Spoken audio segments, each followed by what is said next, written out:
హరే కృష్ణ.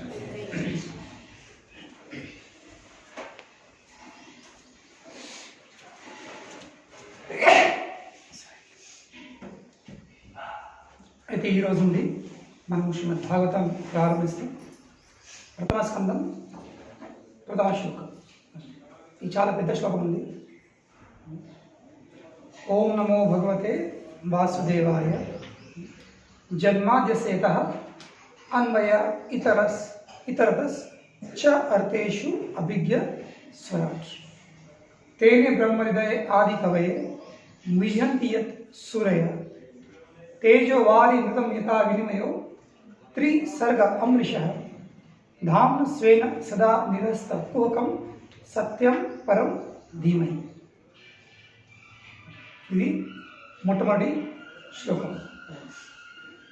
అయితే ఈ కావ్యాన్ని, ఈ పుస్తకాన్ని స్టార్ట్ చేసేకనే ముందే, రచించకనే ముందే వ్యాస మహర్షి ఈ పుస్తకంలో, ఈ రచనలో ఎవరి విషయం ఉంది, ఎవరి విషయం చెప్పడం ఉంది, అది చాలా క్లియర్ చేస్తుంది. ఎందుకంటే ఆ విషయం స్పష్టంగా లేకపోతే మనకు అర్థం కాదు. మరి ఇది ఎవరి విషయం ఉంది. మన పుస్తకం ఏదైనా పుస్తకం తీసుకోండి, ఏదన్నా ఆథరు ఏమంటారు, ఆథర్ రాసేవాడు, పుస్తకం రాసేవాడు రచయిత. ఆ పుస్తకం రచయిత ఫస్ట్ చెప్పాల్సింది ఈ పుస్తకము ఎవరి విషయం ఉంది, దీంతో ఒక కంటెంట్ ఏముంది, ఇందులో ఉన్న విషయాలు ఏమున్నాయి, ఎవరి విషయం ఉంది, ఏముంది, అవన్నీ స్పష్టంగా చెప్తేనే జనాలకు అర్థం కాదు. చదవాలో చదవదో ఏముందని తెలుసుకున్నది స్టార్టింగ్లోనే. అంటే ఉపోద్ఘాత మొత్తం పుస్తకం చదివే అవసరం లేదు. కేవలం ఉపోద్ఘాత చదివితేనే ఆ మొత్తము ఆ దొడ్డు పుస్తకంలో ఏముందో విషయము అది అర్థమైపోతుంది. దాని తర్వాత వ్యక్తి నిర్ణయించాలి నేను చదవాలన్నా చదవద్దా, అవును లేదా. సో అదేవిధంగా ఈ మొట్టమొదటి శ్లోకం ద్వారానే వ్యాస మహర్షి చాలా స్పష్టంగా చెప్తుంది అనమాట. ఈ పుస్తకము ఎవరి విషయం ఉంది, ఈ పుస్తకంలో ఉన్న విషయాలు ఎవరి విషయం. కనుకనే ఓం నమో భగవతే వాసుదేవాయ, నా ప్రణామాలు. ఓం నమో, నమ అంటే ఏంటి, నమ, మీకు నా నమస్కారాలు, మీకు నా ప్రణామాలు. ఎవరికి? భగవతే, ఆ దేవాదేవునికి. కానీ ఎవరు? ఎందుకంటే అందరికన్నా పెద్ద ప్రాబ్లం ఏంటి ఈరోజు, ఆ దేవుడు ఎవరు తెలియదు. దేవుడు ఎవరో తెలియదు. అందరు ఒక్కడే అనుకోము, అందరు దేవుడు లేదు కాదు, అందరు దేవుడు లేదు. ఇంట్లో ఉన్న ఇద్దరు ముగ్గురు సంతానానికి కూడా ఒకటి పెద్ద ఉంటారు, చిన్న ఉంటారు. ప్రభుత్వంలో ఒకరు ప్రైమ్ మినిస్టర్ ఉంటారు, మిగిలిన ఎమ్మెల్యేలు ఎంపీలు ఉంటారు. అందరూ ఒకటే కదా, అందరికీ అధికారం ఉంది. సర్పంచ్ కలిగి వెళ్ళి పడితే, గ్రామ సర్పంచ్ కలిగి పడితే ప్రెసిడెంట్ దాకా అందరికీ అధికారాలు ఉన్నాయి. కానీ అందరూ ఒకటే కదా. కనుకనే వ్యాస మహర్షి చాలా స్పష్టంగా ఫస్ట్ లైన్ చేస్తుండు, కీనా ప్రణామాలు, ఓం నమో భగవతే, ఆ దేవాది దేవునికి నా యొక్క ప్రణామాలు. కానీ ఆ వ్యక్తి ఎవరు? వాసుదేవ. వసుదేవ ఇంకా దేవకి పుత్రుడైనటువంటి వాసుదేవుడు. చాలా స్పెసిఫిక్గా ఉంది, ప్రత్యేకించి చెప్పడం జరుగుతుంది.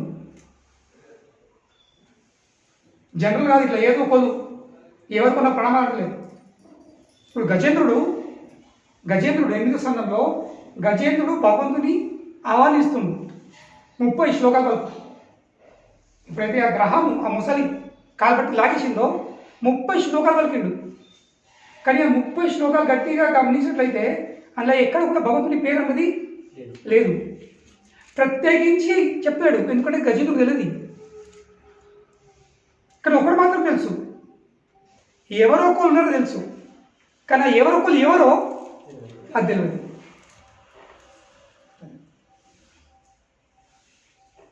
ఎవరొకరు ఉన్నారో దేవుడు తెలుసు, కానీ అది ఎవరు తెలియక ఇన్ జనరల్ సర్వసాధారణంగా శ్లోకాలు చెప్తుండ్రు. ఆ శ్లోకాలు విన్న తర్వాత ఆ పైన ఉన్న దేవతలందరూ ఆలోచిస్తున్నారు, నువ్వా కాదు, నా విషయం కాదు. ఎందుకంటే నాదులో గుణాలు లేవు, ఈ లక్షణాలు నాదులు లేవు. వాళ్ళ మీద చర్చిస్తున్నారు. మరి ఎవరు సంబోధిస్తున్నారు? పేరు చెప్తలే, పేరు చెప్పి పలికిన వాడు పిలిచినట్టే పోతుండేవి. కానీ గుణాలు బట్టి చెప్తుండు. ఆలోచించి నీ అందుతారా, నీ అందుతా నాకు ఎవరు లేవు. కనుకనే ఎవరు రాలేరు, ఎవరు రాలేదు. ఎంత నిజాయితీ చెబుతారు. ఈ కలిగురు అంతా ఎంత లంగలున్నారు. గుణాలు లేవు, ఏం లేవు. కలిగుడా నేనే దేవుణ్ణి. ముసలుడు కూర్చుంటే ఎవరాదు, ఎత్తు కూర్చుంటారు. వాడు భగవాన్ అని చెప్పుకుంటాడు. ఇంకా ముసలి అదే అమ్మ అది అమ్మాయి భగవాన్ గారు. వాని పని వానికి సాధ్యత లేదు. తల మీద ఎన్నికలు రాలిపోతున్నాయి, జుట్టు ఊడిపోతుంది, దాని మీద నియంత్రణ లేదు. మరి ప్రపంచంలో నియంత్రిస్తారు. నువ్వు దేవుడు అయినప్పుడు అన్నిటిపై నియంత్రణ ఉండాల్సింది కదా. నీ తల మీద జుట్టు ఊడిపోతుంది, అవిట్లో నువ్వు కాపాడలేకపోతుంది. ఊడిపోవడం ఎందుకు? అది నల్లటి తెల్లవైతుంది, దానికి రంగుసులు పడుతుంది. అంటే నీకు నల్లటి ఎటుకలు తెల్లబట్లు ఆపట్లు సామర్థ్యం లేదు. నువ్వు దేవుడు పెట్టలేను. కానీ పిచ్చి ఫాలోవర్లకు అర్థం కావాలి కదా. అంటే వాళ్ళ దోషం కాదు, వాళ్ళకు దేవుడు అంటే ఎవరో అదే తెలియదు. కనుక ఎవరిలో కొంచెం శక్తులు చూపించని, కొంచెం మహిమ చూపించని, కొంచెం బూడిద తీయని భగవాన్, ఈ భగవాన్ ఆ భగవాన్. ఇంత ఈజీ ఉంది కలిగి జనాలు మోసపెట్టు. కానీ గజేంద్రుడు పలికినప్పుడు ఎవరు రాలేదు. దేవుడు అందరూ బాబా మన కాదు, నేను కాదు, నేను కాదు, నేను లేదు, నువ్వు ఎవరు లేదు. పల్లాల్సి కేవలం ఒక్క వ్యక్తి అందులో ఇవన్నీ ఉంది. ఎవరు? నారాయణ. కనుక చేయడం ఏంటి? నారాయణ పేరు పలకకుండా కానీ నారాయణ వచ్చేసింది. ఎందుకంటే లక్షణాలు ఆ గుణాలు సంపూర్ణంగా కేవలం నారాయణంలోనే ఉన్నాయి. కనుకనే ఆయన వచ్చేసింది. కనుకనే ఇక్కడ వ్యాస మహర్షి కూడా చాలా స్పష్టంగా ఉన్నాడు. ఓం నమో నమః, నా నమస్కారాలు, నా ప్రణామాలు, నా దండ ప్రణామాలు ఎవరికి? భగవతే, ఆ దేవాదేవునికి. కానీ ఎవరు? వసుదేవ్ మరియు దేవకి పుత్రుడైనటువంటి వాసుదేవుడు. కనుకనే మనకి ఈ విషయం చాలా క్లియర్ ఉండాలి. ఈ దేవుడు అంటే ఎవరు? ప్రభుపాదుల వారి గురు భక్తి సిద్ధాంత సరస్వతి ఠాకూర్ ఇదే శ్లోకంపై 40 రోజులు ప్రవచనం చెప్పిండు. 40 రోజులు ఒక్కడే శ్లోకం మీద. విచారం మీద ఎంత గుయ్యమైన, ఎంత రహస్యం ఇలా, ఎంత లోతుంది ఇలా. కేవలం మొదటి శ్లోకమే 40 రోజులు. ఎక్కడ? ఢాకా, బంగ్లాదేశ్. చెప్పు అంటే ఎంత డీప్ ఉండాలి ఈ శ్లోకం. ఇటువంటి పెద్ద పెద్ద మహాత్ములే 40 రోజులు చెప్పాలంటే మనమేం చెప్పగలుగుతాం? మనం కేవలము ఆ నది ఒడ్డు మీద కూర్చుంటే ఏలు తడుపుడు కనుక ఒడ్డు మీద కూర్చుండి ఏళ్ళను తడుపుడు అంతే, మనం అంతే చేయగలుగుతాం. కానీ కేవలం నది ఒడ్డు మీద కూర్చుండి ఏళ్ళు తడిపితే ఏమవుతాయి? ఏమి రాదు. ఏం పెడతాయి? దుంకబడతాను. దుంకుతేనే ఆ సముద్రం లోపల ఉన్న వజ్రాలు, మాణిక్యాలు, ముత్యాలు అవన్నీ దొరుకుతాయి. ఈ భాగవతం ఏంటి? భాగవతం అటువంటి విషయాలు సముద్రం అలా దుంకి రకమాన, అంటే దుంకి రకమైనది లోపలికి పోతకమాన ఎట్లా పోతామో అట్లా లోతు ఇంకా అందరి ఉంది అంత విషయాలు. కనుకనే వ్యాస మహర్షి ఓం నమో భగవతే వాసుదేవ ఫస్ట్ లైన్. మరి ఆ వాసుదేవ్ ఎవరు? వ్యాస మహర్షి కేవలము నాకు ఇష్టం ఉన్నది నేను ఆయన భగవాన్ చెప్పు కాదు. నాకు ఇష్టం ఉంది అందుకే నేను ఆయన భగవాన్ అని చెప్తున్నా, నమ్ముతున్నా కాదు. సెంటిమెంట్ కాదు ఇది. కనుకనే భగవాన్ అనే పదము, భగవాన్ అనే పేరు ఇది సెంటిమెంట్ కాదు. ఇది సిద్ధాంతాలు, సత్యంపై ఆధారపడింది. మరి ఏంద సిద్ధాంతం, ఏది సత్యము? క్యా భగవాన్ అంటే ఎవరు? ఇక్కడ చెప్తున్నారు జన్మాది అస్యత అన్వయ ఇతరతస్ చ అర్థేషు అభిజ్ఞ స్వరాట్. ఈ నిమిషాలు చెప్పడం జరుగుతుంది. జన్మ ఆది అస్య యతః, జన్మ ఆది, ఆ వ్యక్తి ఎవరు? అన్నిటికీ ఆది, మొదలు. దేనికి మొదలు? ఎవరి ద్వారా అయితే సృష్టి జరుగుతుందో, సృష్టి, స్థితి, ఇంకా లయం, ప్రళయం, ఈ మూడికి మూలము లేక ఈ మూడు జరిగించే వ్యక్తి ఎవరు? ఈ వాసుదేవుడు. సృష్టి చేస్తాడు, స్థితి దాన్ని మెయింటైన్ చేస్తాడు, మళ్ళీ సమయం వచ్చినప్పుడు లయం. లయం అంటే ఏంటి? మొత్తం ఆ భగవాన్. జన్మాది అస్య, జన్మ ఆది, అన్నిటికీ జన్మము ఆది, మొదలు ఎవరు? ఈయన. మనకు కూడా జన్మం ఉంది, ఇక మనం కూడా జన్మం ఇస్తున్నాం, కానీ మనం ఆదిలమా? మనం ఆదిలము కాము, మనం అంతంగా ఆది కాదు, ఎక్కడ మధ్యలోనే. మన అందరి పరిస్థితి ఏంటి? మధ్యలో ఊళ్ళో అంతే. కానీ ఈ కృష్ణుడు ఎవరు? అన్నిటికీ ఆది. గోవిందమాది పురుషం తమహం భజామి. గోవింద, నువ్వే ఆది పురుషునివి. కొందరు దేవుడు మొగడా ఆడదా, పశువా, జంతువా? ఆయన పురుషుడు, భగవానుడు పురుషుడు. మరి ఎటువంటి పురుషుడు? ఆది పురుషుడు. ఆయన పేరేంటి? గోవింద. గోవింద ఆది పురుషుడు. భగవాన్కి పేరు కూడా ఉంది. కొందరు భగవాన్ పేరు లేవు, రూపం లేదు, కాళ్ళు లేవు, చెట్లు లేవు, ముక్కు లేవు, ఇన్ని రకాలు. ఇక్కడ చెప్తాను, ఇక్కడ భగవంతుని పేరు, భగవంతుని గుణాలు, భగవంతుని లక్షణాలు అన్నీ స్పష్టంగా చెప్పడం ఎందుకు ఉన్నాయి కాబట్టి. కనుకనే జన్మాది, సృష్టికి, స్థితికి, ఇంకా లయంకి ఆది మూలము ఆయన. మరి దేనికి? ఏం సృష్టి? దేన్ని సృష్టిస్తుండు? దేన్ని పోషిస్తుండు? దేన్ని లయం చేస్తుండు? అస్య. అస్య అంటే ఈ భౌతిక బ్రహ్మాండాలను, ఈ మన కంటి కనబడేది బ్రహ్మాండం అయితే ఉందో అవి. ఇప్పుడు మనం కూడా సృష్టి చేస్తున్నాం, మనం కూడా పోషిస్తున్నాం. ఏది? ఒక జీవిని, చిన్న చిన్న విషయాలు కదా. ఒక చిన్న ఆలయం, ఒక ఇద్దరు పిల్లలు, ముగ్గురు పిల్లలు అంతే. కానీ భగవానుడు మొత్తం లెక్కలేని బ్రహ్మాండాలు. ఎందుకంటే అనంత కోటి బ్రహ్మాండాల నాయకుడిన. అనంత కోటి, అనంత అంటే ఏంటి? అంతం లేనటువంటి. ఇంక అల్ల కూడా కోట్లు. అటువంటి బ్రహ్మాండాలకు ఈయన ఎవరు? ఆది. ఈయన ఆది. జన్మాది అస్య యత. ఎవరి ద్వారా అయితే ఇది జరుగుతుంది? ఏం జరుగుతుంది? ఈ బ్రహ్మాండాలది, లెక్కలేని బ్రహ్మాండాలది సృష్టి, స్థితి మరియు లయం.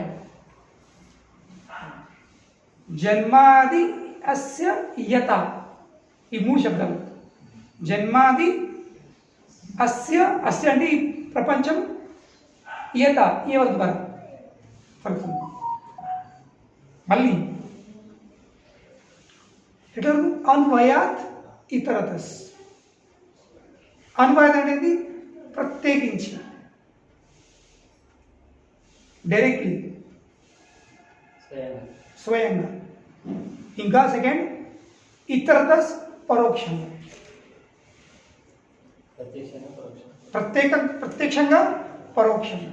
ఇప్పుడు మీరు ఉదాహరణ, ఇప్పుడు మీరు మీ పిల్లలను, మీ కొడుకుని కన్నారు, మీరు మన్మని కన్నారా? కన్నారు పరోక్షంగా, అవును కదా. మన్మని కూడా నా కొడుకు అంటాము. ఎందుకు? మనం అనలేము వాని కొడుకు ఎట్లుంటాము, ఎందుకంటే కొడుకు అన్నాడు కనుకనే పరోక్షంగా మన సంతానం. తో అదేవిధంగా భగవంతుడు ఈ సృష్టిని, ఈ భౌతిక సృష్టిని, భౌతిక లోకాలను బ్రహ్మాండాలను సృష్టిస్తాడు, స్థితి చేస్తాడు, లయ చేస్తాడు, ప్రత్యేకించి రెండు పరోక్షంగా. కానీ అన్నింటికి మూలము ఆయనని. ప్రత్యేక చేసిన పరోక్షంగా చేసిన ఆయనని మూలము. నేను కన్నా నా కొడుకు అన్నా నేనే కదా, పేరు ఎవరుతుంది, ఎవరు కొడుకు ఎవరు మనపడు. ఇప్పుడు మేము చిన్న ఉన్నప్పటి నుంచి ఇప్పటికీ మేము మా ఊరికి వెళ్తే మా అమ్మ నాన్న పేరు ఎవరు తెలియదు. పిల్లగా ఎవరంటే మా అమ్మమ్మ పేరు ఎత్తుంటుంది, వీళ్ళ మండి అండి, అట్లా మాకు గుర్తుంది. ఇప్పటికి ఒక గుర్తింపు అది ఉంది. మా అమ్మ చనిపోయింది కానీ ఇప్పటికి గుర్తింపు ఏముంది, ఆమెది గుర్తుంది, ఆమె పేరు. అది పరోక్షం. కానీ భగవంతుడు ప్రత్యేకించి డైరెక్ట్లీ ఆర్ ఇండైరెక్ట్లీ. ఇంకా అంతేకాదు, చ అర్థేషు అభిజ్ఞ స్వరాట్. అర్థేషు అన్ని ప్రయోజనాలు కేవలం ఆయనకే తెలుసు.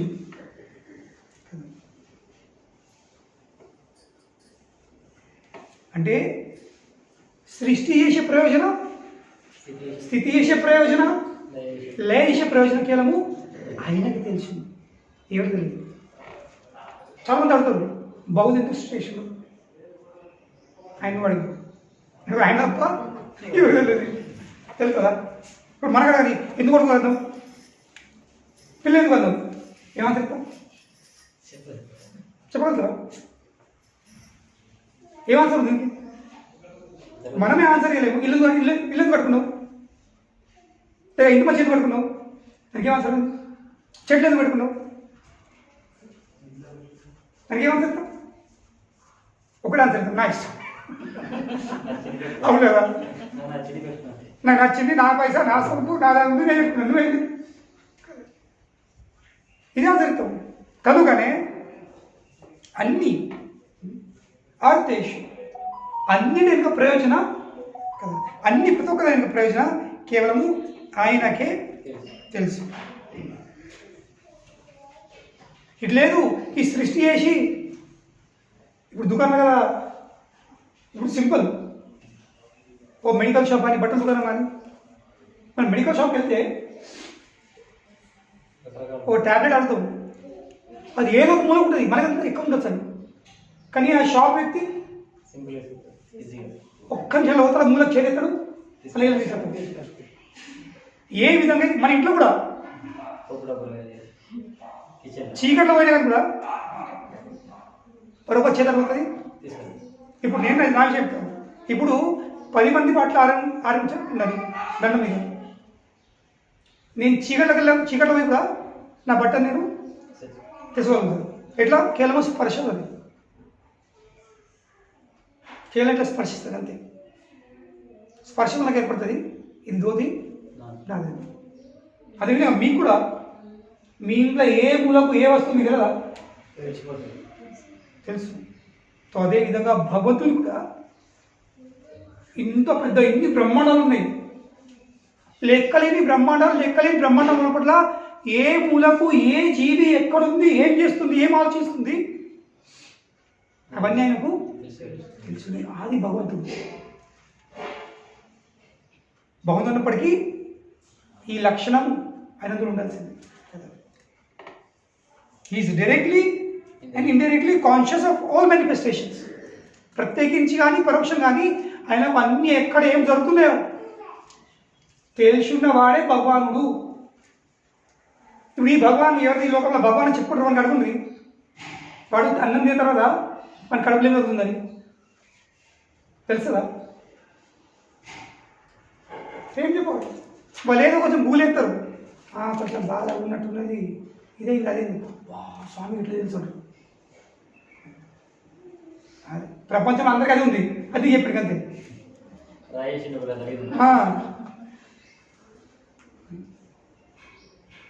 ఇప్పుడు ప్రపంచంలో అందరి సమస్యలు కామన్ ఉన్నాయి, ఆ కామన్ సమస్య చెప్తాడు.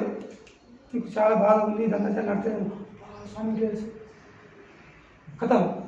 స్వామి నా మనసు తెలుసుకున్నాడు. ఇక కథ స్వామి నన్ను తెలుసు. ఇక స్వామి అని మేము చిన్న ఉన్నప్పుడు కదా ఒక పాఠం ఉండే స్కూల్లో. ఒక వ్యక్తి ఒక చెట్టు మీద ఎక్కి కొడుతుండు, కొమ్మ నరుకుతుండు, గొడ్డలుతుండు. కానీ కొనబల మీద కూర్చొని కొడుతుండు, మొదలు కొడుతుండు. ఇప్పుడు కొట్టేటప్పుడు మరి ఇంట్లో కొట్టి ఇంట్లో కొడితే కొమ్మ కింద రాస్తుంది. ఆ రాలే కొమ్మ మీద కూర్చుండి కొడుతుండు ముంగడ. కిందికి పోయిన మరి కిందికి వ్యక్తిపోతుంటే చూస్తుండు. చూసి అది ఏం తరపించడా, నువ్వు పడిపోతావు, కింద పడుతుంటే కళ్ళు తిరుగుతుంది, నువ్వు పడతావు చెప్పాడు. నేను పడలేదు. సరే అని ఆయన మూడైపోయాడు. కొంచెం ముంగట నడిచిందా ఈయన తప్పుడు పడ్డాడు. అబ్బా నేను పడతా అని ఆయన తెలిసింది. ఆయన సాధారణ వ్యక్తి కాదు, ఆయన పెద్ద జ్ఞాని అంటున్నాడు. ఆయన త్రికాలదర్శి ఉన్నాడు. ముందే ఆయన తెలుసుకున్నాడు నేను పడతాను చూసాను. ఇప్పుడు ఇది అన్న వాళ్ళు పెద్ద తెలియ అవసరమా?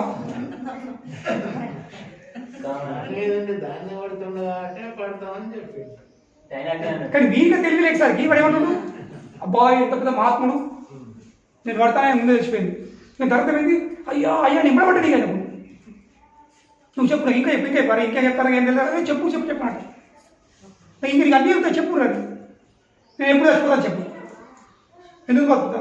ఇక ఎంబడి సరి చేసాడు. ఎట్లా ఇంతో నేను ఎట్లా తప్పించుకోవాలని చేశాడు. ఒక సన్న దారము అంటే ఇట్లా గాలిపోతే నువ్వు టైప్ అటువంటి దారము ఆ నడుము కట్టిండు. ఇక నడుము కట్టి ఏ రోజైతే నీ దారం టైపుతుందో, నీ మొలదారం దొరుకుతుందో ఆ రోజు నువ్వు చచ్చిపోయినా అనుకో. ఇక చూడు ఇక అబ్బా స్వామి నాకు నా సావు చెప్పేసిండు. ఇక ఈ దారం ఉన్నంత వరకు నేను బతుకుతాను. మరి ఇక 24 గంటలు ఇక దాన్ని కాపాడు జాగ్రత్త. గాలి పడితేనే టైపు అటువంటి దారం అది.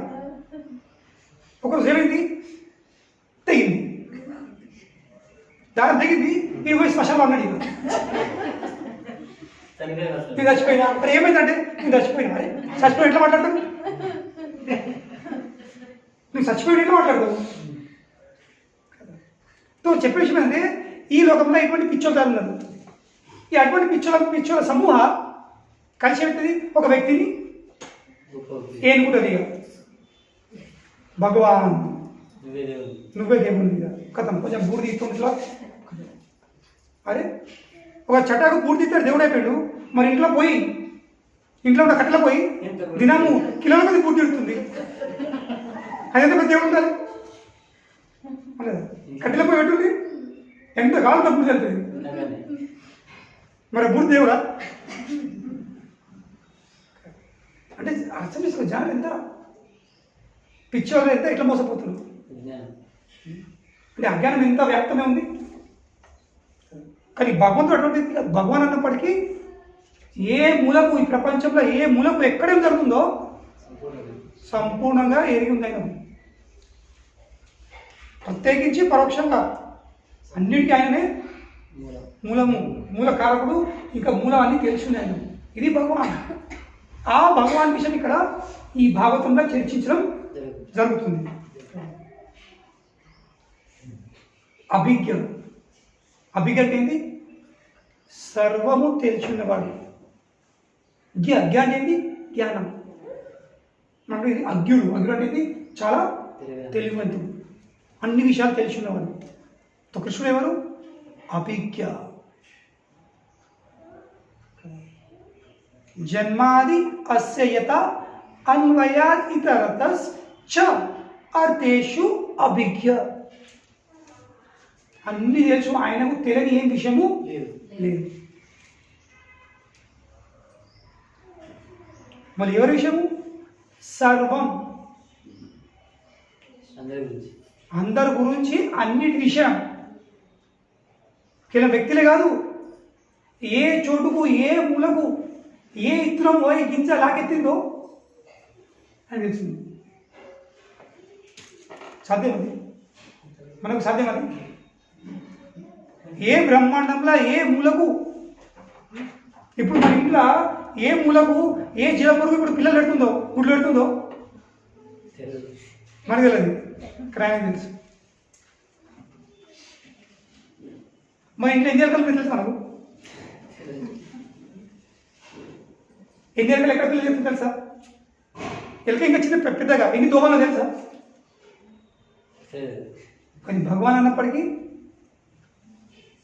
ఏ లోకంలో ఏ ఇంట్లో ఏ మూలకు ఎన్ని దోమలు ఉన్నాయి, ఆ దోమలలో ఎన్ని ఆడి ఎన్ని మొగాయి, ఎన్ని గర్భాలు ఉన్నాయి, ఆ గర్భం ఉన్న దోమలు కూడా మొగాయి ఆడి ఎవ్రీథింగ్ అభిజ్ఞ అన్నప్పటికీ సంపూర్ణంగా జ్ఞానం ఎదిగిందండి, ఫుల్లీ కాగ్నిసెంట్ అభిజ్ఞ. మళ్ళీ ఎటువంటి వ్యక్తి? స్వరాట్. స్వరాట్ అంటే ఏంటి? స్వతంత్రుడు, ఇండిపెండెంట్.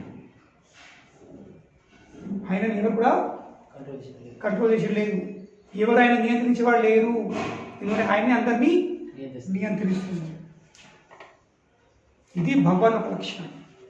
భగవాన్ అన్నప్పటికీ ఫస్ట్ పాయింట్ ఏంటి? జన్మ ఆది. దేనికి? ఈ మొత్తం బ్రహ్మాండం. జన్మాది ఎస్ యత, మళ్ళీ అన్వయాన్ ఇతరతస్, ప్రత్యేకించి పరోక్షం, ప్రత్యేకంగా పరోక్షం. అన్వయాన్ ఇతరతస్ చ అర్థేషు, అన్ని ప్రయోజనాలు ఆయనకు తెలుసు. మళ్ళీ ఎందుకు? ఎందుకంటే అభిజ్ఞ, మళ్ళీ స్వతంత్రుడు. భగవాన్ని ఎవరు నియంత్రించగలరు? భగవాన్ అన్నప్పటికీ ఆయనను ఎవరు కూడా నియంత్రించలేదు. ఎందుకు? ఎందుకంటే ప్రతి ఒక్క విషయాన్ని ఆయన నియంత్రిస్తుంది. కానీ ఆ అభిజ్ఞ, ఆ స్వరాటుడు ఎప్పుడైతే తన భక్తుల మధ్యలో వచ్చేస్తాడో ఎట్లుంటాడు? నాకేం తెలియదు, అన్నీ తెలిసిన వాడు ఏం తెలియదు అనుకుంటుంటాడు.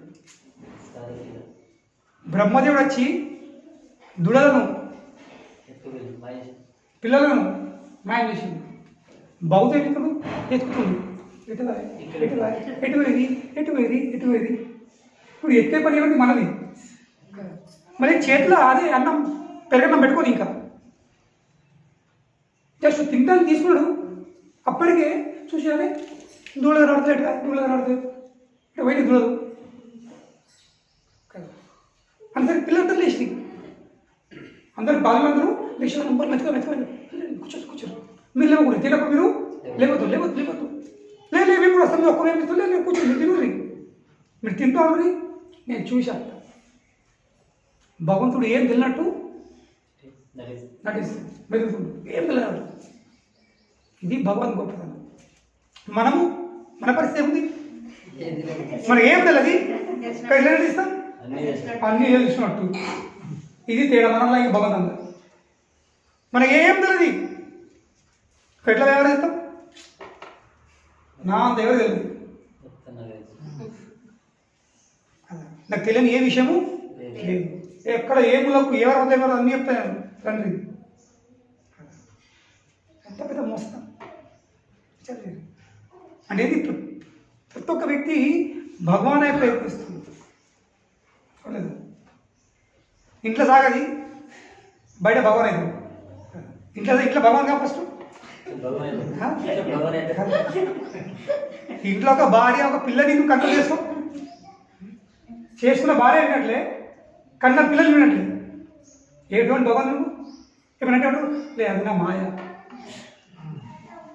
మీకు అర్థం కాదు. నేను కావాలని వాళ్ళ చేతి ఏమైనా నేను వాళ్ళ చేతిలో నియంత్రణ పడుతున్నా. భగవంతుడు భక్తుల చేతిలో వచ్చేస్తాడు ఏం తెలియనట్టు, కానీ అవసరం పడితే మళ్ళా తన భగవాన్ స్వరూపం చూపెడతాడు. కృష్ణుడి గొప్పదనం ఏంది? ఒక ఆచార్యులు మంచి ఉదాహరణ ఇచ్చింది. భగవాన్ గుణం అంటే చక్కని ఉదాహరణ కదా, అంటే మీరు మంచి అనిపిస్తుంది. ఉపమా అంటే కంపారిజన్, దానికి ఉపమానం అంటుడు. ఈ చలికాలం మీద ఎక్కడ మీకు నెయ్యిని కరిగించి మొత్తం కలుగుతుంది కదా వేడిగా, ఆ వేడి వేడి నెయ్యిలా ఒక బెల్లం ముద్ద వేయండి, ఇంత బెల్లం ముద్ద వేసింది. ఇక కాసేపు దాన్ని అట్లనే ఉంచుంది. ఏమవుతుంది? నెయ్యి మళ్ళా గడ్డ కడుతుంది. ఎందుకంటే చలికాలం ఏమవుతుంది? తొందరగా గడ్డ కడుతుంది. గడ్డ మూలే ఆ బెల్లం ముద్ద కనబడుతుందా?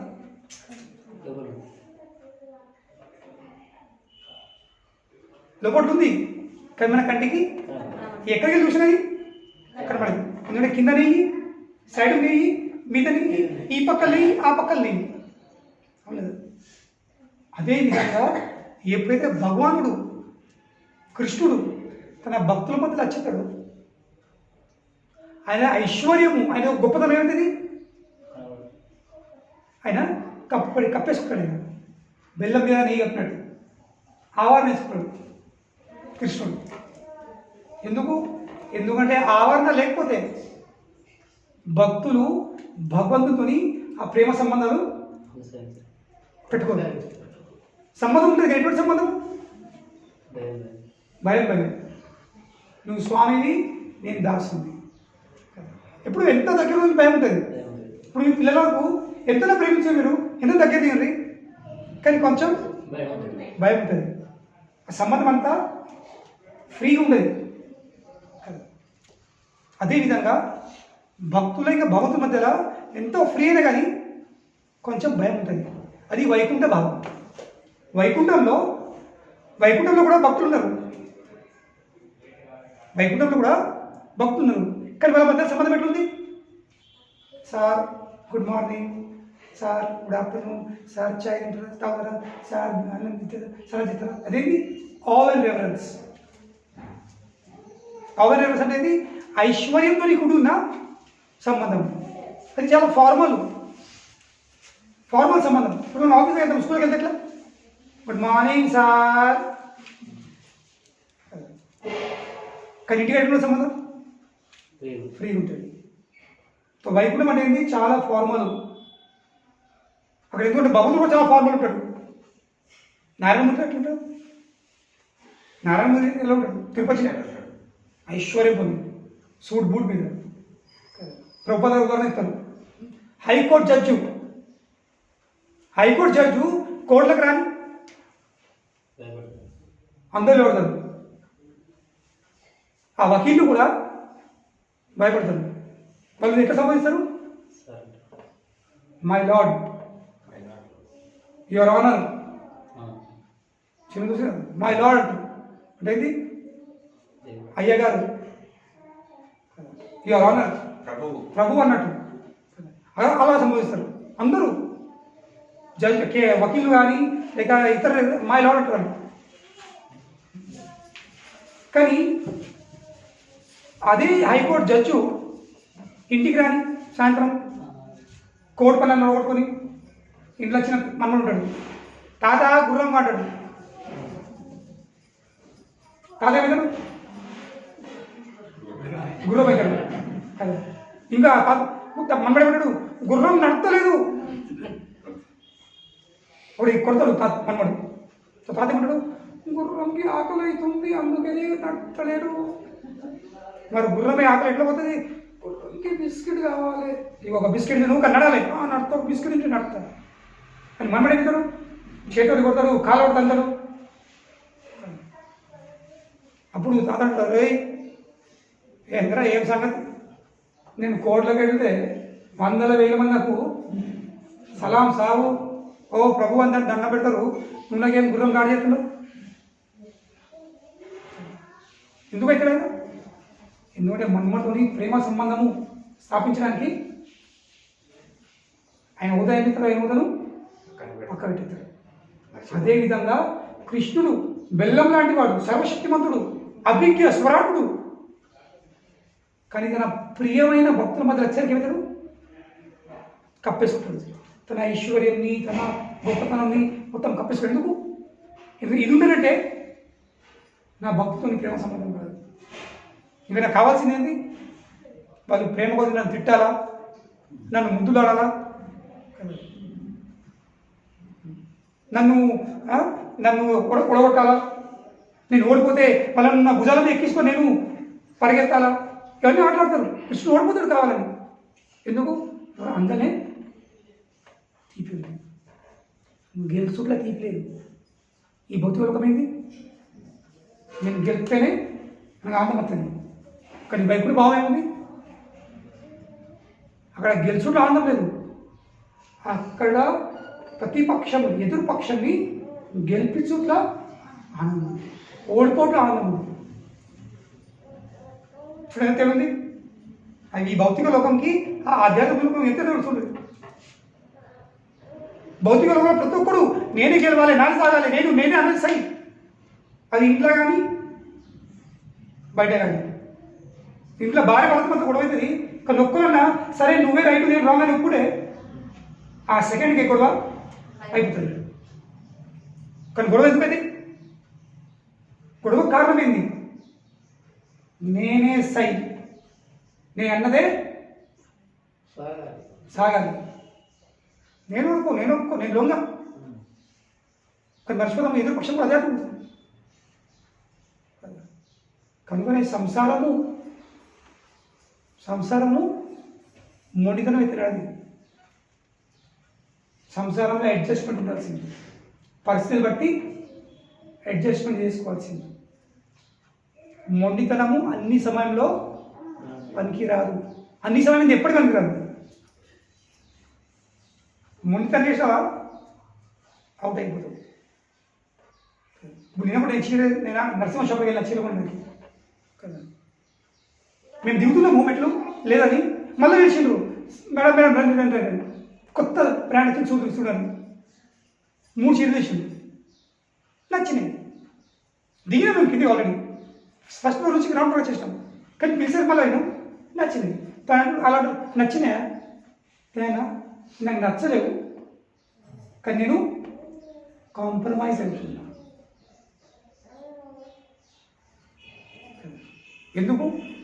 ఎందుకంటే కాంప్రమైజ్ చేయకపోతే నాకు బాధగా ఉంటుంది. ఏంటి కింద స్వామివారికి పండుగ రోజు అటువంటి బట్టలు నేను వేయకపోతే అర్పించకపోతే అని బాధ ఉంటుంది. ఇప్పుడు బాధపడాలన్నా లేక సరే అంతే కాకుండా కానీ దాని దగ్గర కొంచెం కలరు. ఇప్పుడు నాకు నా సమర్పణ భగవంతునికి కొత్త వస్త్రాలు సమర్పించడం గొప్ప నా కోసం కావాలన్నా, లేక నా మునితనం మీద అదే కలర్ ఉంటే అర్పిస్తాను. మునితనం పెట్టుకుంటాను. మునితనం ఉందనుకో ఇది లేదు అది ఏమనిపించలేదు భగవంతునికి. కానీ కొంచెం దిగబడదు, కొంచెం అడ్జస్ట్మెంట్ చేస్తే నా స్వామి గారికి పండుగ రోజు కొత్త వస్త్రాలు ఉంటాయి, కొత్త అలంకారం ఉంటుంది. భగవంతుడు దేంతో సంతోషపడతాడు? ఆ రంగుతో సంతోషపడతాడా లేక బట్టతో సంతోషపడతాడా? బట్టతో సంతోషపడతాడు. అదేవిధంగా లైఫ్లో కూడా అన్ని సమయం లోపల మనం అనుకున్నట్టు జరగవు. కానీ మొదట వేసావా లేదు నేను అనుకున్నట్టే జరగాల, నేను అన్నది చేయడం అనుకో, దానివల్ల మనం సంతోషపడం, మన అందుబాటులో ఉన్న ఎవరు కూడా సంతోషపడరు. మరి అటువంటి దాన్ని ఎందుకు? అటువంటి వ్యవహారం ఎందుకు? కనీసము జనాలను సంతోషపెట్టకుండా కానీ ఇతరులను ఎవరు సంతోషపెట్టకుండా కానీ వ్యక్తి తనన్నా సంతోషపడాలి. ఇంకా ఏ వ్యక్తి తన సంతోషపడతాడో ఆయన ప్రపంచాన్ని సంతోషపడగలుగుతాడు. నేను ఆనందం ఉంటే నేను 10 మందికి ఆనందించగలుగుతాను. నేను బాధపడి 10 మందికి నేను ఆనందము పంచలేను. ఇది రూలు, ఇది సూత్రం. కనుకనే ఆ షాపింగ్ దిగేటప్పుడు కొందరు షాపింగ్ చేస్తున్నారు, ఇతరులు వాళ్ళు చేరుతున్నారు. నేను వాళ్ళ గట్టిగా అందరు వినేటట్టు జీవితంలో ఆనందించే సూత్రం అంటేనే కాంప్రమైజ్ అనుగా పడవిచ్చొచ్చింది, వాళ్ళ బోధించొచ్చినండి. లేకుంటే ఏమైతుంది వాళ్ళు ఈ దుకాణం ఆ దుకాణం. ఇప్పుడు నేను మొన్న సాయంత్రము ప్రొద్దున కరీంనగర్లో ఉన్న నంబర్ 1 షాప్ ఎత్తికినా దొరకలేదు. నాకు కావాల్సిన కలరు దొరకలేదు. ఇక చివరికి ఏం చేశాను? కాంప్రమైజ్ చేసిన. ఎందుకంటే భగవంతునికి కలర్ కంటే ఎక్కువ ఏమిటి? కొత్త బట్టలు ఉండాలి. పండుగప్పుడు కలర్కి మొత్తం అయితే బట్టలు ఉంటాయి, కలర్ అయితే ఆయన ఉంటుంది ఉంటుందా? కనీసము దానికి అంటుకున్నాను దగ్గర కొంచెం సో లైఫ్లో మూనితనం నడది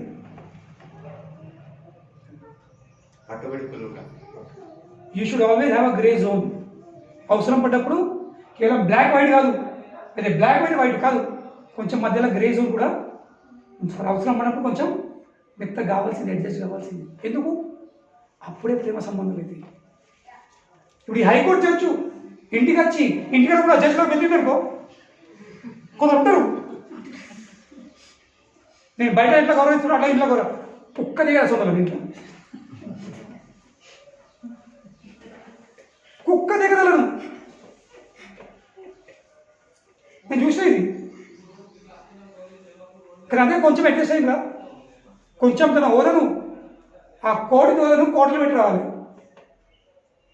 నేను చాలామందికి అంటాను, నువ్వేమని ఉండొచ్చు మందిరం కాంపౌండ్ బయట, నువ్వు పెద్ద సేటు ఉన్నావా, నువ్వు పెద్ద డాక్టర్ ఉన్నావా, పెద్ద ఇంజనీర్ ఉన్నావా, కాంపౌండ్ బయట నీ ఓదను ఆ గేట్ కన్నే ఆ షూ స్టాండ్ కన్నే చెప్పులు ఇస్తావు కదా, నీ ఓదను అక్కడ ఇచ్చిరా. లోపలికి వస్తే నువ్వేం లేవు, లోపలికి వస్తే నువ్వు కేవలం ఒక భగవంతుని యొక్క భక్తులు ఉన్నావు, భగవంతుని యొక్క దాసులు ఉన్నావు, ఒక జీవాత్మ ఉన్నావు అంతే. దాని తప్ప నీకు ఏ వదలేదు. పిచ్చలేదు. మనం అందరం అవన్నీ మర్చిపోతేనే ఈరోజు అన్ని విడాకులకు అన్ని కయ్యాలకు కొట్టడానికి కారణం ఏంటి? తన హోదాపై ఆధారపడే అహంకారం. నేను ఇది అంటే నేను ఇది. ఏమవుతుందంటే బయట 10 మంది మాట వింటారు, మనకంటే ఇంట్లో వచ్చినాక కూడా 10 మంది మాట వినాలి. ఇంకా నువ్వు ఎప్పుడైతే ఆశిస్తావో, నువ్వు ఆశించకపోతే కానీ ఇంటుండొచ్చు ఒకవేళ, కానీ ఆశించినావు అంటే మరీ వినరు. ఇంకా నీ కొండెక్కిన ఆశలు ఆ ఇంటి పెట్టిన గడపలా కలిసి పడిపోతాయి. కనుకనే పొజిషన్లను సంబంధంలో పట్ల రానియద్దు. కానీ మనం అర్థం చేసుకోవాలి, నా కోసం ముఖ్యమైనది ఏంటి? నా సంబంధం ముఖ్యమా, నా పొజిషన్ ముఖ్యమా? ఎందుకంటే చివరికి అన్ని పొజిషన్లు అన్ని హోదాలు పోతాయి కాలప్రభావం ఉంటే. ఈరోజు అందం ఉందామని మనకు ఒక పొజిషన్ వస్తుంది, కానీ అందం ఉంటుంది ఇప్పటికీ. నేనే కదా కరీంనగర్లో నేను కార్లో కూర్చున్నాను, ఇంకో భక్తులు షాపింగ్ చేయడానికి. అక్కడ పెద్ద షాప్ ఉంది, సౌత్ ఇండియన్ షాపింగ్ మాల్ అని. ఆ మొత్తం షాప్ బయట ఒక అమ్మాయి ఫోటో ఉంది, వేరే వేరే చీరలు కట్టుకుని. యంగ్ అమ్మాయి, పిల్ల, జస్ట్ ఆమె 17-18 అమ్మాయి ఉండొచ్చు. చాలా అందంగా ఉంది. ఇంకా చీర కూర్చోకి ఇంకా అందం కొడుతుంది. నేను ఆమె చూస్తున్నా అమ్మాయిని, ఆ ఫోటోను, పేద ఫోటో ఉంది ఫ్లెక్స్. అమ్మ అబ్బా ఎంత అందంగా ఉండేవారు అనిపించింది అమ్మని చూస్తే. కానీ తర్వాత నా కళ్ళం కూడా నెక్స్ట్ సెకండ్ అదే అమ్మాయి 40 ఏళ్ళు అయితే ఎట్లా అది ఆ పిక్చర్ కళ్ళకి వచ్చింది. ఇప్పుడు ఆమె 10-18 ఏళ్ళు కావచ్చు, ఇప్పుడు ఫిల్మ్ యాక్టర్ కావచ్చు, లేక ఫిల్మ్ యాక్టర్ కూతురు కావచ్చు. నిన్న 30 ఏళ్ళ తర్వాత ఈ సంగతి ఏంది? ఇప్పుడు ఆ అందమైన ముఖంలో నాకు ఆమెది 45 ఏళ్ళ వయసుని ముఖం అనబడింది. ఎటువంటి అందం! ఆ అమ్మాయి కూడా 45 ఏళ్ళ వయసు చేసరికి తన ఫోటో చూసిందనుకో, ఈ ఫోటోలు ఇప్పుడు ఆమె ఉంటుంది. అప్పుడేమింటుంటే అప్పుడు ఎన్ని దిద్దుకున్నా, ఎన్ని చేసుకున్నా, ఎన్ని వన్నీ పెట్టుకున్నా ఆ ముసలి ముఖం ఉంటుంది. అవును, ఆ కళ, ఆ యవ్వనం మీ కళ ఉంటుందా?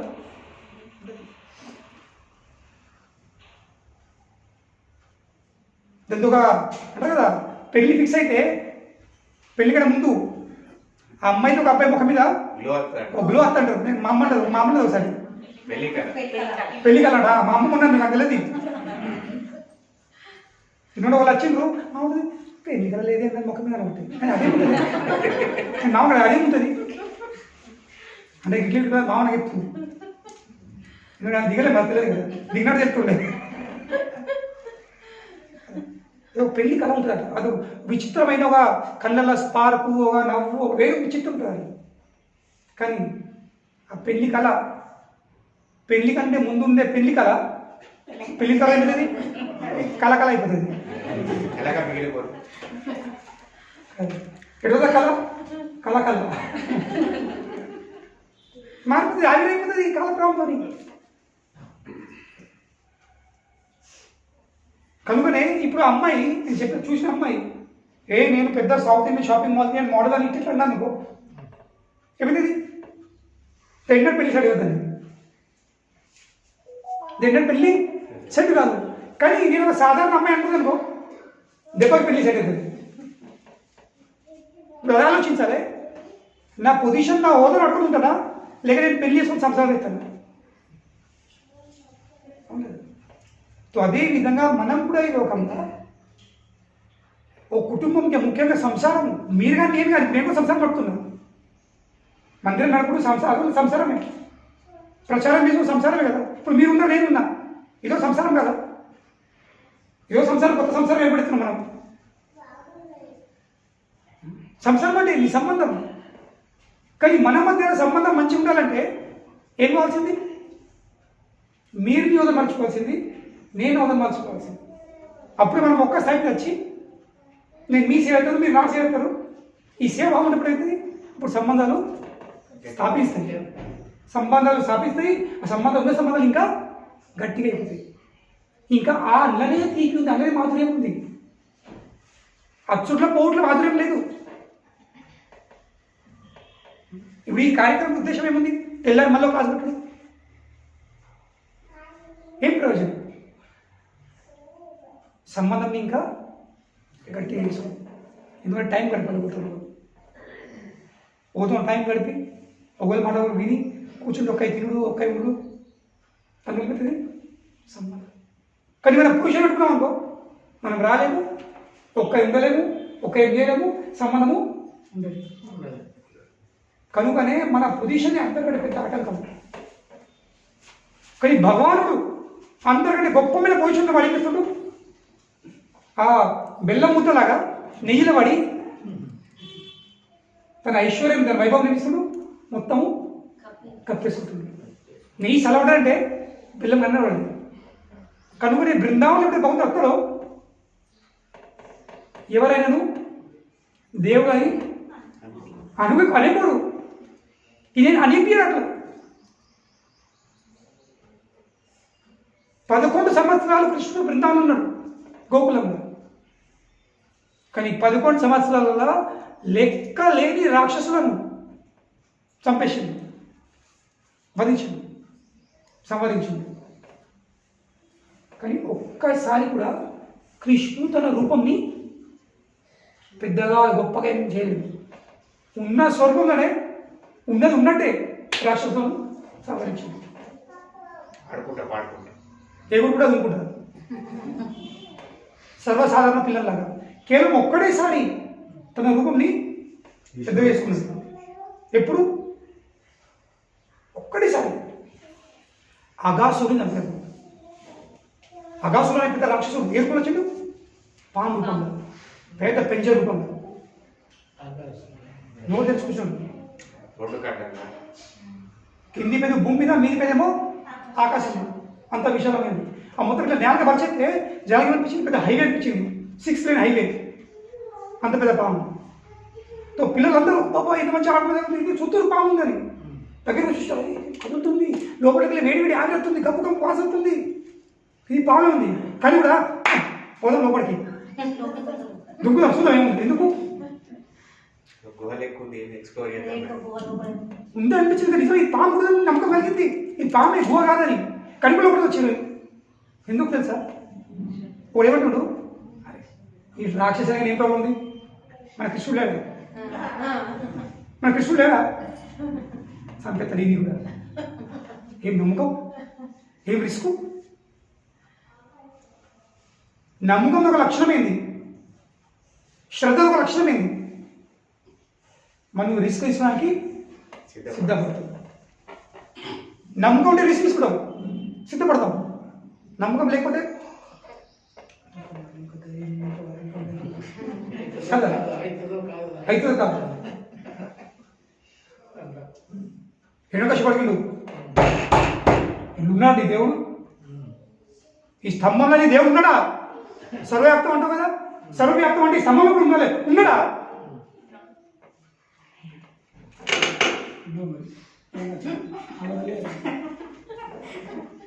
ప్రహ్లాదుడు ఒక్క క్షణం కూడా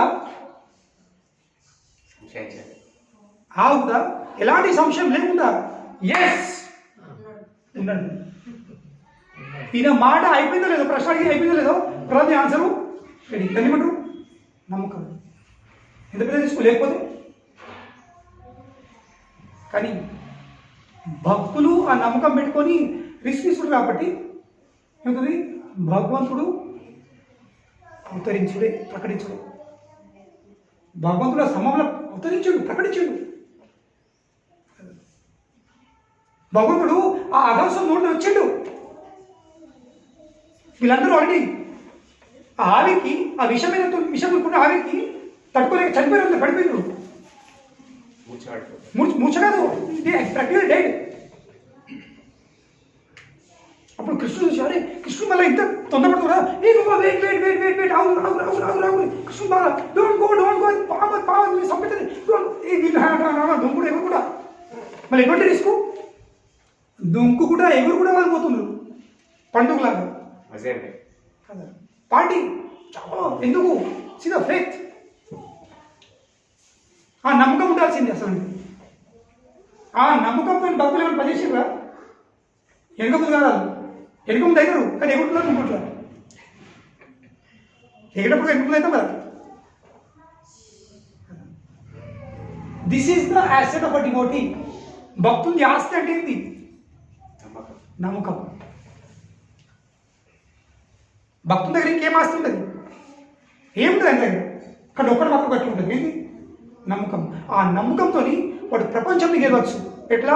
ఎందుకంటే ఆ నమ్మకంతో వాడు ఆ ప్రపంచంకి మూలకర్త.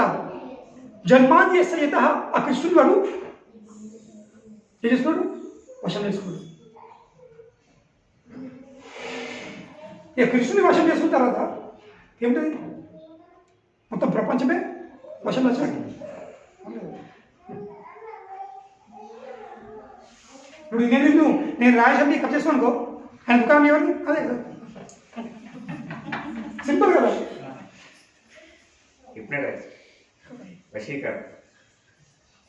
అదే విధంగా కృష్ణుని వశం చేసుకున్నావా మొత్తం బ్రహ్మాండము మనది అవుతుంది.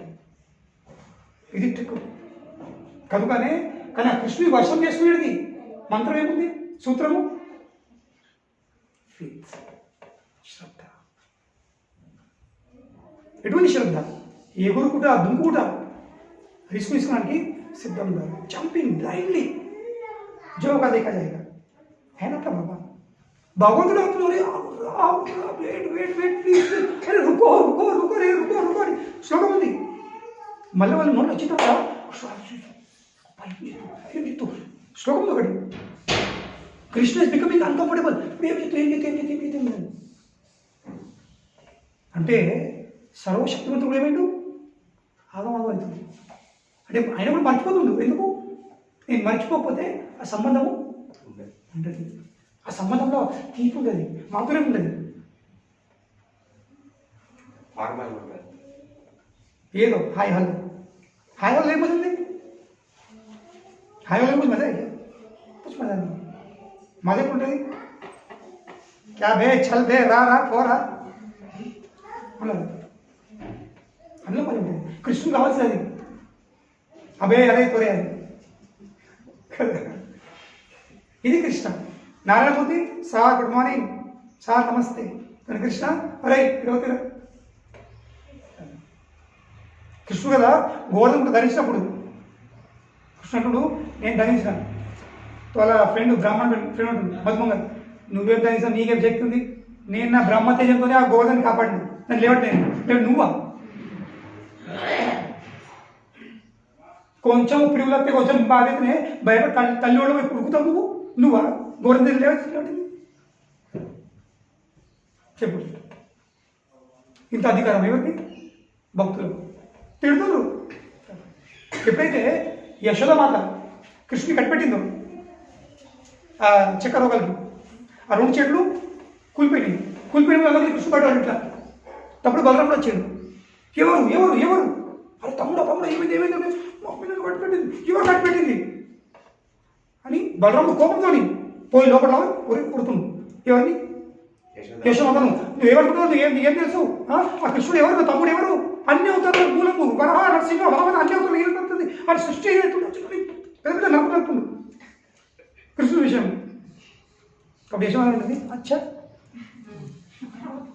వాడు నారాయణ, వాడు వామన, వాడు నరసింహ, నువ్వు నేను బలరాం చీపురట్టింది అన్ని అవతారం నా ఇంట్లో సుత్త నీ అవతారం చీపురట్టు వీళ్ళు ఎప్పటికి మారిపోతుంది ఇద్దరు.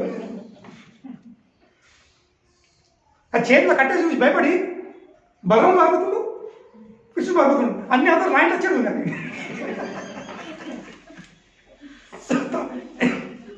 ఈ అవతారం ఏంటంటే ఇంత అధికారం పెరుగుతుంది. భగవంతుడు అధికారం ఇది కృష్ణ. సో కనుకనే అగాసుడు నోట్లో పోయిన తర్వాత భగవంతుడు ఏం చేయాలి ఏం చేయాల్సింది సరిగా వాళ్ళకి మీ నమ్మకం ఉంది. They have faith in me. So ఎవరి బాధ్యత అది? నా బాధ్యత అండి. నాపై నమ్మకం పెట్టుకు కాబట్టి ఆ బాధ్యత నాదే అని భగవంతుడు ఏం చేశాడు? ఆయన కూడా అగాసుడు నోట్లే చూచింది.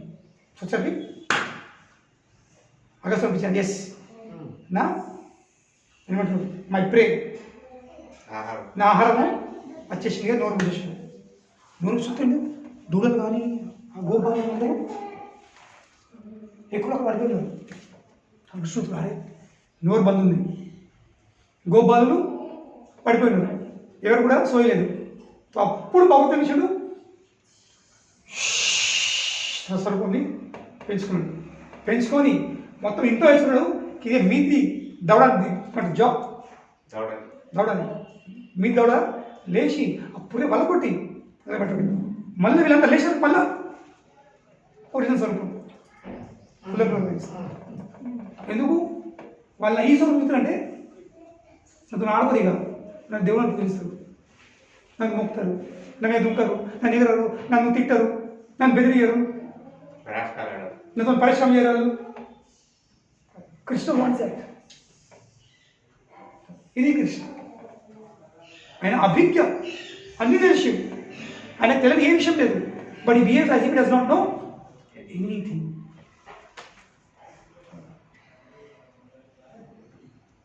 స్వరాట్ completely independent.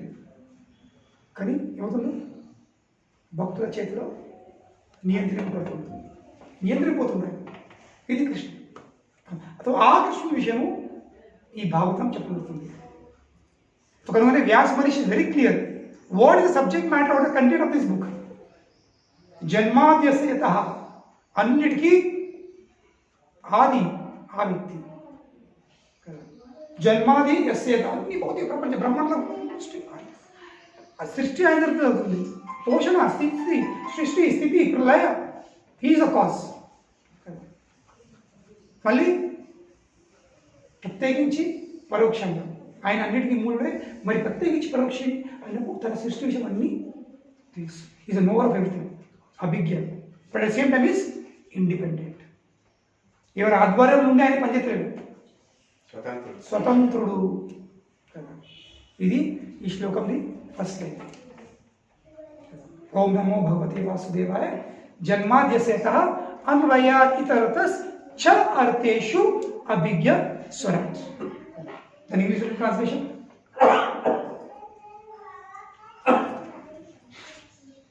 O my Lord Sri Krishna, O son of Vasudeva, Om Namo Bhagavate Vasudevaya, all pervading personality of Godhead, I offer my respectful obeisance unto you.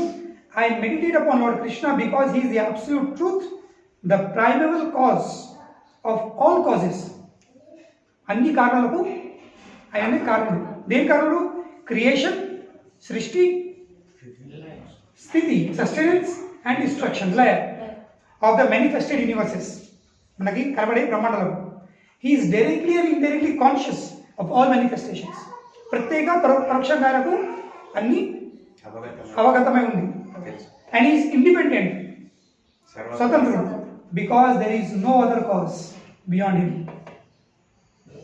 ఆయనకు ఏం కూడా కారణం, అన్నిటికీ కారణమైనప్పుడు కూడా అనాదిరాదిర్ గోవింద సర్వ కారణ కారణం. అన్ని కారణాలకు ఈయననే కారణుడు, ప్రతి మూలానికి ఇతనే మూలం. కానీ ఈయనకే మూలం లేదు.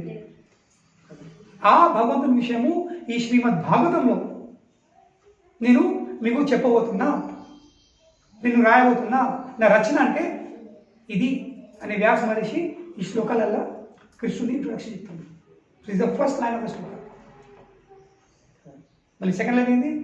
తేనే బ్రహ్మ హృదయాది కవే నిరంతి యత్సురయ. అది మనం నెక్స్ట్ వీక్ చేస్తున్నాం. Very deep. దిస్ ఫస్ట్ శ్లోక ఈ 3-4 శ్లోకాలు బాగా డీప్ ఉన్నాయి. తేనే బ్రహ్మ హృదయం. ఆ వ్యక్తి ఏం చేసిండు? ఈ మొత్తం జ్ఞానాన్ని బ్రహ్మదేవి హృదయంలో ప్రకాశించింది. ఆది కవై, ఆది కవై అంటే బ్రహ్మాజీ. మళ్ళీ ఆ భగవంతుని తెలుసుకోవడము అందరితో సాధ్యం కాదు. ఎందుకు? ముయ్యం తీయం సూరయ్య. పెద్ద పెద్ద దేవతలు కూడా ఆయన అర్థం చేసుకునే కెపాసిటీ స్థితులు లేవు, అర్థం చేసుకోలేరు, ఆ స్థాయిలో లేదు. సో మనం తెలుసుకుంటాం. అదే second line but will discuss next time. ఇది is the beauty of Krishna, ఇది ద బ్యూటీ ఆఫ్ భాగవతం. కనుకనే ప్రతిరోజు భాగవతం చదవాల్సింది. భాగవతం ఒకసారి చదివినామా ఇంకా ఏం తెలుసుకునే విషయం అవసరం లేదు. ఎందుకు? సర్వజ్ఞానం, దాని మించింది ఏం లేదు. సో కనుక డైలీ అలవాటు చేసుకోవాల్సింది. At least 15 minutes I will read Shrimad Bhagavatam. ఎందుకంటే అల్లగే రుచి వస్తుంది. ఇక ఆ రుచి కలిగిందా ఇక ఈ లోకాన్ని ఇక మనం కింద ఉన్నా మీద ఉన్నా ఏమున్నా కానీ ఇక అంటారు కదా, పడవల కూర్చున్న తర్వాత సముద్రం ఏమన్నా వస్తాయి ఏమైంది అని భయం కదా, ఆ పడవలు మారిపోతుంది. ఇది శ్రీమద్ భాగవతం, కృష్ణుని యొక్క పుస్తక స్వరూపం. కలియుగంలో కృష్ణుడు ఉంది శ్లోకము. కృష్ణుడు అంతర్ధానం అయిన తర్వాత జీవుల పరిస్థితి ఏంది అన్నాడు, భయపడే కారణం లేదు. ఎందుకంటే అదే కృష్ణుడు కలియుగంలో శ్రీమద్ భాగవతం రూపంలో అవతరించాడు. కనుక నేను ప్రతిరోజు భాగవతం చదివితే ఏంటి ఏమవుతుంది? యాక్చువల్లీ వాళ్ళు కృష్ణుడితోని సంబంధం ఏర్పడుతుంది. It is like being with Krishna. కృష్ణుతో ఉన్నట్లే. ఇది శ్రీమద్ భాగవతం. హరే కృష్ణ. Any questions?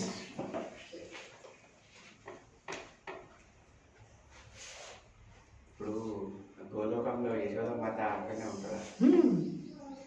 వసుదేవుడు ఉంటారు, మొత్తం ప్యాకేజ్ అందరూ ఉంటారు. మరి ఇప్పుడు వాళ్ళ ఒరిజినల్ మదర్ నంద మహారాజ్ కాకుండా వీళ్ళ దేవకి వసుదేవుడు ఉన్నారు కదా, వాళ్ళు ఎక్కడ ఉంటారు? వాళ్ళు ఉన్నారు position, but they are not the real mothers. కష్టపడింది దేవకి ఇంకా వసుదేవ కాదు. ఒరిజినల్ గోలోకంలో కృష్ణుడి తల్లిదండ్రులు ఎవరు? యశోద ఇంకా నంద. ఇక్కడే కేవలము ఈ దేవకి వసుదేవ్ తపస్సు చేశారు కాబట్టి వాళ్ళ ద్వారా భగవంతుడు ఆ రూట్లో మన కంటికి భగవంతుడు దర్శనమిస్తుంది. అవతరించే మార్గం అది. ఎందుకంటే వాళ్ళు తపస్సు చేశారు.